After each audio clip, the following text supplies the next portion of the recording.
Funding for Public Square provided by the W.K. Kellogg Foundation, working to improve the lives of vulnerable children. This program is part of American Graduate. Let's make it happen. A public media initiative made possible by the Corporation for Public Broadcasting. And viewers like you. First of all, you're embarrassed because you feel that you failed as a parent because your child cannot be a parent to their child. You already raised yours and it already came out of your pocket, but then it's coming out again. These children have already been through a lot of trauma, and they're not as flexible as children who have a very smooth upbringing. We've heard grandparents say, well, I don't have time for myself. I can't come to a support group. And, but I know I need it. They feel isolated and that they don't have the support that they need from their community.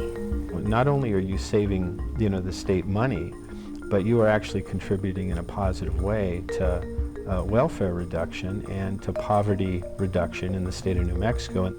My grandparents took us in. I'm the youngest of 5 children, and they took in 3 of us, and it was the best thing that ever happened to me, by the way. So the grandparents that are here today, I just want to say from the bottom of my heart, thank you.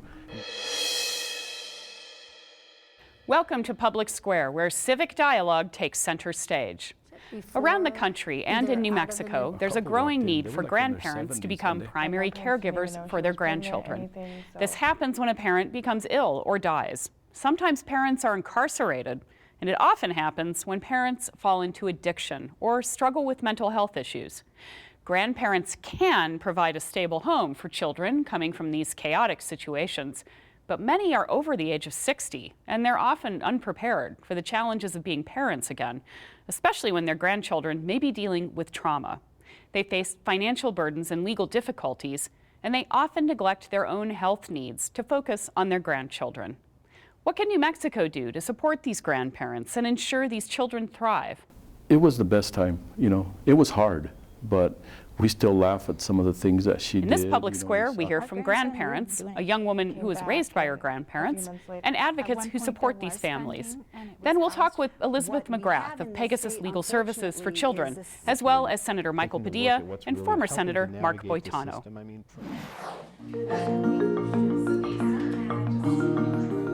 I didn't realize so many grandparents were taking care of their grandkids until I became one. Things like alcoholism, drug abuse, mental health issues, incarceration, bring us to the forefront of raising children again. Many of these grandparents end up sacrificing themselves, and they end up not getting their medication or not buying things that they need because they have to give that all to the grandchildren. We are talking about raising the next generation. So the stakes are very high, whether people are in foster care, children in foster care, or raising by grandchildren. We save the state lots of money by raising our own children, which we want to do.